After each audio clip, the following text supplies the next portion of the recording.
ஸ்ரீமதே ராமானுஜாய நமஹா. அனைவருக்கும் இனிய காலை வணக்கம். நாம ஸ்ரீமத் பாகவதத்தின் நாள் 24ல நாம இருக்கோங்க. நாம நேத்திக்கு என்ன சரித்திரம் பார்த்தோம் அப்படின்னா, வராக சரித்திரத்த இனிமையாக அனுபவிக்க பெற்றோம். வராக பெருமான் எவ்வாறு பிறந்தாரு? எப்படி பூமிய மீட்டெடுத்தாரு? அதுக்கப்புறம் இரண்யாட்சனை எப்படி வதம் செய்தார்? அப்படின்றதெல்லாம் பார்த்து, வராக சரம ஸ்லோகம் வராக பெருமாள் நமக்கு என்ன வாக்கு குடுத்திருக்கிறாரு? அப்படின்றது வரைக்குமே நல்ல இனிமையாக பார்க்க பெற்றோம் இல்லைங்களா? வராக பெருமாள் என்ன சொல்லியிருக்கிறாரு? "இளம் பிராயத்திலேயே நீ என்ன சரணாகதி அடைந்து வச்சிருந்தேன்னா, உன்னுடைய உயிர் போகும் தருவாயில நீ என்ன நினைக்கணுன்ற அவசியமே இல்ல. நான் உன்ன நினைச்சு உனக்காக அங்க வந்து, உனக்கான ஒரு நற்பெயர நிச்சயமா அளிப்பேன்." அப்படின்னு வந்து வாக்கு குடுத்திருக்கிறாரு. அப்போ இதுல நாம கவனிக்க வேண்டியது ஒண்ணு இருக்கு. என்ன அப்டின்னா, பெருமாள் கடைசி நேரத்துல நம்மள வந்து காப்பாத்திருவாரு உண்மதான். ஆனா, அதுக்கு நாம என்ன செய்து வைக்கணும்?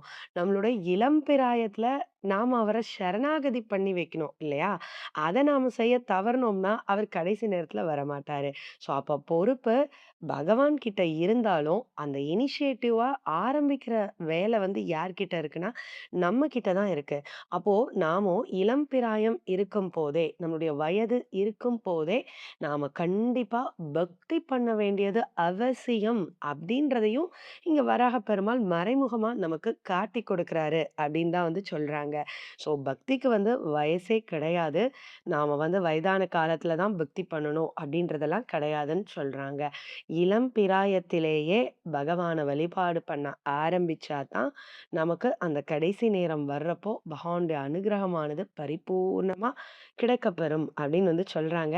அதனால இப்போவே வந்து பூர்ண சரணாகதிய வராகப் பெருமான் திருவடியில நாமும் பண்ணிடுவோம். நம்மளுடைய கடைசி காலமும் பகவான் கிருபையால ரொம்ப ஆனந்தமா இருக்கும் அப்படின்றத பூர்வர்கள் இங்க வந்து காட்டிக் கொடுக்குறாங்கங்க. ஸோ வராக சரித்திரம் முடிந்தது. அதுக்கப்புறம் இப்ப ஸ்வயம்புக மனுவும், அந்த சத்தரூபையும் வந்துட்டு தங்களுடைய படைப்புகள இந்த பூமியில ஆரம்பிக்க போறாங்க இல்லைங்களா? அவங்க யார படைச்சாங்க அப்படின்றத தான் நம்ம பார்க்கணும்னு பார்த்தோம் இல்லைங்களா? ஸோ அவங்களுக்கு வந்து என்ன அப்படின்னு பார்த்தா 5 குழந்தைகள் வந்து பிறக்குறாங்க. இவங்க தான் வந்து மனித குலத்தையே வந்து பெருகச் செய்தார்கள் அப்படின்னு வந்து சொல்றாங்க. மனுவின் வம்சத்துல இருந்து தான் எல்லாருமே நாம முதற்கொண்டு வந்திருக்கோம். அதனால தான் நமக்கு மனுஷன், மனிதன் அப்படின்ற பேரே வந்து மனுவினுடைய வம்சத்துல வந்ததுனால தான் பேர் இருக்கு அப்படின்னு வந்து சொல்றாங்க. ஸோ அப்போ இவங்களுடைய குழந்தைகள் முதல்ல யாரு அப்படின்னு பார்த்தா 2 ஆண் குழந்தைகள், 3 பெண் குழந்தைகள் வந்து பிறக்குறாங்க. ஆண் குழந்தைகள் வந்து பிரியவிரதன், உத்தானபாதன்.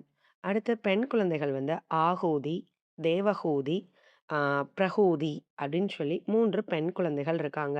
இவங்க எல்லாருக்குமே தனித்தனியான சரித்திரங்களே இருக்கு. இவங்களுடைய வம்சாவளிகள் யாரு? அப்படின்ற மாதிரி கதைகளே இருக்குது. நாம அந்தந்த கதை வர்றப்போ இவங்களுடைய சந்ததிகள பார்க்கலாம். இப்போ முதல்ல நமக்கு யாருடைய கதைய பத்தி குடுத்துருக்காங்க அப்படின்னு பார்த்தா, இவருடைய பெண்ணான அதாவது ஸ்வயம்புக மனுவன் பெண்ணான தேவகூதி அப்படின்றவங்களுக்கு எப்படி திருமணம் நடந்தது? எப்படி குழந்தைகள் பிறந்தது? அவங்களுடைய சரித்திரம் என்ன? அப்படின்றது தான் இந்த ஸ்கந்தம் 3ல வந்து நமக்கு கொடுக்கப்பட்டிருக்கு. இதுல ரொம்ப ஒரு முக்கியமான விஷயம், உத்தானபாதன் அப்படின்னு இவருடைய பிள்ளை, ஆண் பிள்ளை 2வது பிள்ளை இருக்கார் இல்லையா? இவருடைய பிள்ளையா தான் துருவ மகாராஜாவே வந்து பிறக்க போறாரு. துருவனுடைய சரித்திரமும் நமக்கு வந்துட்டு ஸ்ரீமத் பாகவதத்துல இருக்கு. அது பின்னாடி வந்து வரும் நமக்கு வந்துட்டு.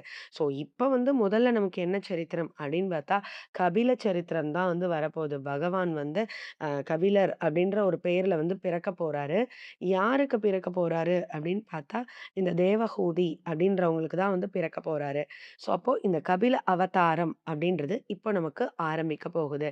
ஸோ வராக சரித்திரம் முடிஞ்சு நாம கபில சரித்திரத்துக்குள்ள இன்னைக்கு பிரவேசிக்கிறோம். வாங்க நாம சரித்திரத்துக்குள்ள போகலாம். இப்போ என்ன அப்படின்னு பார்த்தா, பிரம்மதேவன் இருக்காரு இல்லையா? அவர் மானசீகமா நிறைய முனிவர்கள் எல்லாம் படைத்தார் அப்படின்னு பார்த்தோம் இல்லைங்களா? அப்படி அவர் படைத்த ஒரு முனிவரின் பேர் தான் வந்து கர்த்தமர் அப்படின்றது. அந்த கர்த்தமர வந்து என்ன சொல்வாங்க அப்படின்னா, கர்த்தம பிரஜாபதி அப்படின்னு வந்து சொல்லுவாங்க. ஏன்னா, பிரஜாபதி அப்படின்னாலே நெறைய பிரஜைகள எல்லாம் வந்து உருவாக்கியிருப்பாங்க. அதனால தான் அவங்களுக்கு வந்து பிரஜாபதி அப்படின்ற பேரே வந்து இருக்கும். தக்ஷ பிரஜாபதி அப்படின்னு நம்ம சொல்றோம் இல்லைங்களா? தக்ஷனுக்கு எத்தன பெண்கள்னு நமக்கே தெரியும்.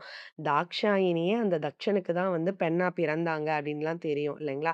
ஸோ இவங்க மூலமா சந்ததிகள் வந்து ரொம்ப பெருக்கெடுத்திருக்கும். அதனால தான் பிரஜாபதி அப்படின்ற அ அந்த பேர் வந்து இருக்குது. ஸோ அப்போ இந்த கர்த்தம பிரஜாபதி அப்படின்றவரு இருக்காரு. இவர் வந்து என்ன பண்றாரு அப்படின்னா, பிரம்மாவினுடைய மானச புத்திரரா தான் இருக்காரு. அப்ப பிரம்மா இவர்கிட்டயும் இந்த படைப்புகள் எல்லாம் விரிவுபடுத்தணும் அப்படின்னு சொன்னோனே, சரின்னு தந்தையோட கட்டளைய ஏற்றுக்கொள்றாரு. ஆனா உடனே வந்து ஆம் விருத்தியில ஈடுபட்டார்னா இல்ல. அவர் வந்து என்ன நினைக்கிறாரு அப்படின்னா, சரி ஓகே நம் தந்தையோட கட்டளைய நாம நிறைவேத்தலாம். ஆனா அதுக்கு முன்னாடி நாம பகவான வழிபாடு செய்து, இந்த படைப்புகள் வந்து சிறப்பா இருக்கணும் அப்படின்றதுக்காகவும், நம்மளுடைய கடமை என்ன? இந்த பூமியில நாம பிறந்திருக்கோம். படைப்புகள உருவாக்க வேண்டியது நம்மளுடைய கடமை தான். ஆனா உண்மையான கடமை என்ன அப்படின்னு பார்த்தா, இந்த ஆத்மா இறைவன் திருவடிய அடையிறது. ஸோ அதுக்கான காரியத்தையும் நாம பண்ணணும் இல்லையா? உடலுக்கான காரியத்தையும் பண்ணணும். ஆத்மாவுக்கான காரியத்தையும் பண்ணணும். அப்ப நாம வந்து முதல்ல தவத்துல ஈடுபட்டு, பெருமான வழிபாடு செய்து, அவருடைய அனுக்கிரகம் ஆசீர்வாதத்தினால உடலுக்கும், ஆத்மாவுக்கும் தேவையான ஆசீர்வாதங்கள வாங்கிட்டு, அதுக்கப்புறம் வந்து நம்மளுடைய படைப்பு தொழில செய்யலாம். அப்படின்னு வந்து இந்த கர்த்தம பிரஜாபதி நினைக்கிறாரு. நினைச்சுட்டு என்ன செய்றாரு அப்படின்னு பார்த்தா, கடும் தவத்துல வந்து ஈடுபடுறாரு.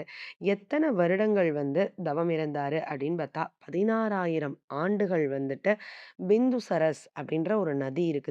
அந்த நதியினுடைய கரையில உட்கார்ந்து இவரு பகவான் ஸ்ரீமன் நாராயணன குறித்து தவம் இருக்கிறாரு.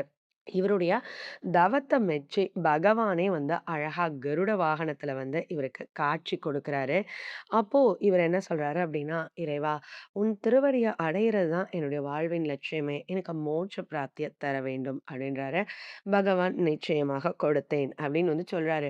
ஆனா அதுக்கு முன்னாடி எனக்கு ஒரு சின்ன இன்னொரு வேண்டுதலும் இருக்குன்றாரு. என்னன்னு பெருமாள் கேட்டப்போ, என் தந்தையான பிரம்மா வந்து இந்த உலகத்த வந்து சிருஷ்டி பண்ணணும் அப்படின்ற பொறுப்பையும் எனக்கு குடுத்துருக்கிறாரு. ஸோ அதனால அதையும் நான் செய்துட்டு தான் வந்துட்டு நான் வந்து மோட்சத்த அடையணும். அதனால எனக்கு திருமணம் செய்து கொள்வதற்கு ஒரு நல்ல பெண்ணா நீ தான் பார்த்து குடுக்கணும் அப்படின்னு வந்து பெருமாள் கிட்டயே பிரார்த்தனை வைக்கிறாரு. அப்ப என்ன சொல்றாரு அப்படின்னா, நிச்சயமா என்னுடைய புலன் இன்பத்துக்காக நான் இத வந்து கேட்கல. நான் வந்து என் தந்தையினுடைய கடமைய ஆற்றுறதுக்காக தான் கேட்கிறேன் அப்படின்னு வந்தும் சொல்றாரு. அப்போ விஷ்ணு பகவானுக்கு ரொம்ப மகிழ்ச்சி. ஆத்மாவ பார்க்குறது எத்தனைக்கு எத்தன முக்கியமோ, உடல்னு பிறவி எடுத்தாச்சு அப்படின்னா, அந்த உடலினுடைய கடமைய செய்து முடிக்கிறதும் பற்றற்று செய்து முடிக்கிறது அப்படின்ற அந்த வார்த்தைய நல்லா அண்டர்லைன் பண்ணி போடுறாங்கங்க. என்ன அப்படின்னா, நாமும் வந்து நம்மளுடைய இந்த உடலுக்கான காரியங்கள் எல்லாத்தையுமே வந்து செய்ய தான் செய்றோம். இல்லன்னு சொல்லல. ஆனா, அதெல்லாம் நம்ம மீறி ஒரு பற்றுதல் நமக்கு அதுல வந்துரும் இல்லைங்களா? பற்றுதலோட தான் நம்ம அந்த காரியங்கள வந்து செய்றோம். ஸோ அப்படின்றப்போ, இதுல என்ன அப்படின்னா, மோட்சத்த அடையறோம் அப்படின்னா, அந்த காரியங்கள பற்றற்று செய்யணும். காரியத்த செய்யணும். கண்டிப்பா செய்யணும்.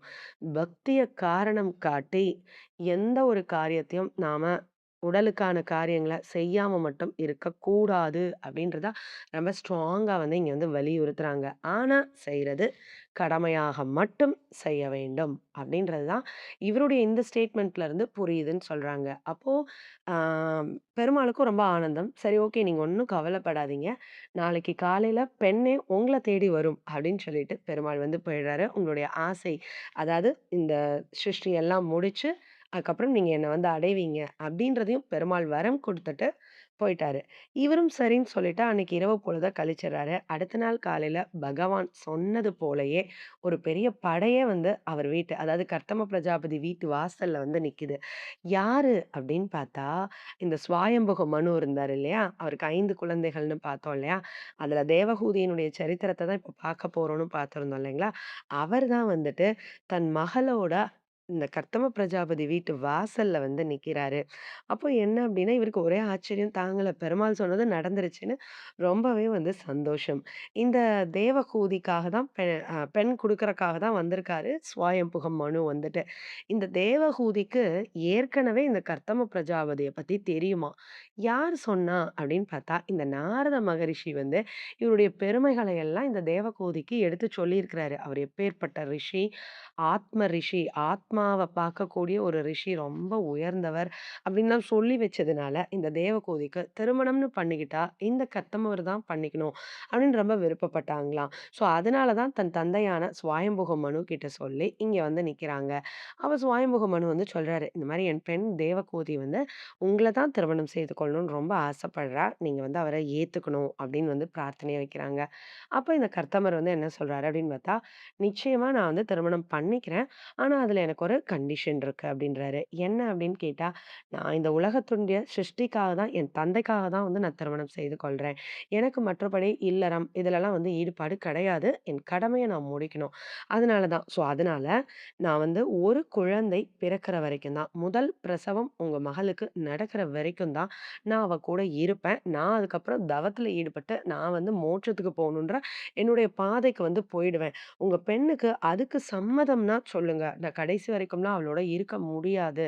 அவளுக்கு அது ஓகே அப்டின்னா கேட்டு சொல்லுங்க. நான் திருமணம் செய்து கொள்றேன். அப்டின்னு இந்த கர்தம பிரஜாபதி வந்து சொல்றாரு. அப்போ இவங்களுக்கு என்ன அப்டின்னு பார்த்தா, ரொம்ப இவர திருமணம் பண்ணிக்கணுன்ற அந்த ஒரு சிந்தனைய தவிர வேற எதுவுமே இல்ல. அதனால இந்த கண்டிஷனுக்கு ஒத்துக்கிறாங்க யாரு? நம்மளுடைய தேவகோதி வந்துட்டு. சரி ஓகே பரவால்ல. நான் வந்து ஒரு குழந்தை பிறக்கிற வரைக்கும்னாலும் பரவால்ல. நான் இவர திருமணம் செய்து கொள்றேன். அப்படின்னு சொல்லிடுறாங்க. சரின்னு இந்த 2 பேத்துக்கும் ரொம்ப சிறப்பா வந்து திருமணத்த ஏற்பாடு பண்றாரு ஸ்வயம்புக மனு. ஏகப்பட்ட செல்வங்களை எல்லாம் பரிசளிக்கிறாரு. ஆனா திருமணம் முடிஞ்ச உடனே இவங்க இல்லறத்த ஸ்டார்ட் பண்ணாங்களா? அப்படின்னு பார்த்தா இல்ல.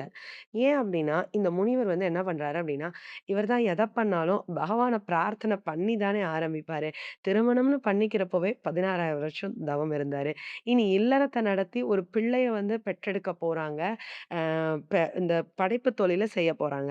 அப்போ அதுக்கு முன்னாடியும் பகவான வழிபாடு பண்ணணும் அப்படின்றது அவருடைய மெயின் டார்கெட்டா இருந்தனால, திருமணம் முடிந்த கையோடவே அவர் தியானத்துக்கு போயிடுறாரு. தவத்துல ஈடுபட ஆரம்பிச்சுடுறாரு.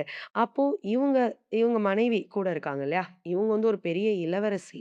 ஸ்வயம்புக மனு வந்து பெரிய ராஜா. அப்போ இவங்க இளவரசியா இருந்தபோது கூட, தன்னுடைய அரண்மனை சுகம் எல்லாத்தையும் விட்டுடுறாங்க. ஒரு முனிவருடைய மனைவியா மாறி, அவருக்கு தேவையான பணிவிடைகள் அனைத்தையும் செய்றாங்க. என்ன அப்டின்னா, முனிவர் எப்பவுமே தவத்துல தான் ஈடுபட்டுட்டு இருப்பாரு. அப்போ அவருக்கு நெறைய டிஸ்டர்பன்ஸஸ் வரும் இல்லையா? என்ன அப்டின்னா, சில ம் ஜந்துக்கள்லாம் ஓடும். இந்த மாரிலாம் வந்து அவருக்கு டிஸ்டர்பன்ஸஸ் ரொம்ப வேர்க்கும். இல்ல ஏதோ ஒரு இயற்கை சூழ்நிலை வந்து அவருக்கு சாதகமா இருக்காது இல்லையா? இவங்க பக்கத்திலேயே இருந்து, அவருக்கு எந்த ஒரு தொல்லையும் ஏற்படாம, அவரது தவமானது வெற்றிகரமா பூர்த்தி அடையறதுக்கு அவ்ளோ கைங்கரியம் வந்து பண்றாங்க. அவ்ளோ சேவைகள் வந்து பண்றாங்க. இப்படியே செய்து, செய்து, செய்து என்ன ஆச்சு அப்படின்னு பார்த்தா, ரொம்ப உடல் மெலிந்து, அப்படியே ரொம்ப ஒரு மாதிரியான தோற்றத்துக்கே வந்துடுறாங்க. ஆனா கூட அவங்க கொஞ்சம் கூட வருத்தப்படலையாம். தன் கணவருக்கு சேவை செய்வதையே வந்துட்டு, ஆம் முதல் கடமையா நெனச்சு அவங்க ரொம்ப அருமையா வந்து செய்துட்டுருக்காங்க. அப்போ என்ன ஆகுது அப்படின்னு பார்த்தா, இவரு கடும் தவத்த முடிச்சிடுறாரு. முடிச்சுட்டு ஆ கண் திறந்து பார்க்குறாரு. தன் மனைவி வந்து ரொம்ப மோசமான நிலைமையில இருக்காங்க பார்த்தா. ஏன்னா உடல் மெலிந்திருக்கு, தோற்றமெல்லாம் வந்து ரொம்ப ஒரு மாதிரி அழுக்கு படிந்து, அவங்களே ரொம்ப ஒரு மோசமான நிலையில இருக்காங்க. அத பார்த்தோனே அவருக்கு ரொம்ப ஆனந்தமாயிருது. ஐயோ! எவ்ளோ பெரிய இளவரசி நமக்காக இப்படி சேவை செய்து, இந்த அளவுக்கு ஆயிட்டாளேன்னு சொல்லிட்டு தன் மனைவி மேல அன்பு வந்து அவருக்கு பெருக்கெடுக்குது. தவமும் இனிமையா முடிஞ்சுச்சு. இனி நாம இல்லறத்த ஸ்டார்ட் பண்ணலாம். அப்படின்னு வந்து சொல்றாரு. அப்போ அவங்க என்ன சொல்றாங்க அப்படின்னா, "சரி நீங்க சொல்றதுக்கு நான் உடன்படுறேன். ஆனா இந்த மாரி ஒரு தோற்றத்தோட, இந்த மாரி ஒரு ஆசிரம வாசத்துல என்னாலலாம் இல்லறத்த வந்து நடத்த முடியாது. எனக்கு வந்து அதுக்கேத்த மாதிரியான சூழ்நிலைகள் வேணும். நாம இல்லறத்துல ஈடுபட போறோம்னா, நமக்கு தேவையான பொருள் எல்லாம் வேணும். நாம வந்து ஒரு நல்ல ஒரு சிறப்பான வாழ்க்கைய தான் வாழணும். தவத்துல இருக்கோம்னா எல்லாத்தையும் இழந்துட்டு, ஆகாரமின்றி நம்ம வந்து இருக்கலாம். இனி நாம இல்லறத்துல இருக்க போறோம்னா, இருக்கோம்னா, கண்டிப்பா நமக்கு அதுக்கான பொருட்கள்லாம் தேவ. அதுக்கேத்த மாதிரி சூழ்நிலைய நீங்க உருவாக்குனீங்கன்னா தான், நாம இல்லறத்துல ஈடுபட முடியும் அப்படின்னு வந்து சொல்றாங்க. அப்போ இவருக்கும் அது சரின்னு தான் படுது.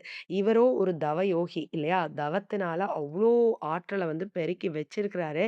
ஸோ இவங்க இல்லறத்த நடத்துறதுக்காக எத உருவாக்கினாங்க அப்படின்னு பார்த்தா, சொர்க்கம் போன்ற ஒரு லோகத்தையே உருவாக்கினாங்களாம். அது எப்படி? அந்த லோகத்துல அவங்க எப்படி வாழ்ந்தாங்க? அவங்களுக்கு எப்படி குழந்தைகள் பிறந்தது? யார் பிறந்தா? அப்படின்ற அந்த சரித்திரத்தெல்லாம் பொறுத்திருந்து பார்ப்போம். பகவான் திருவடிகளுக்கே பல்லாண்டு கூறி அமைகிறேன். ஸ்ரீமதே ராமானுஜாய நமஹ.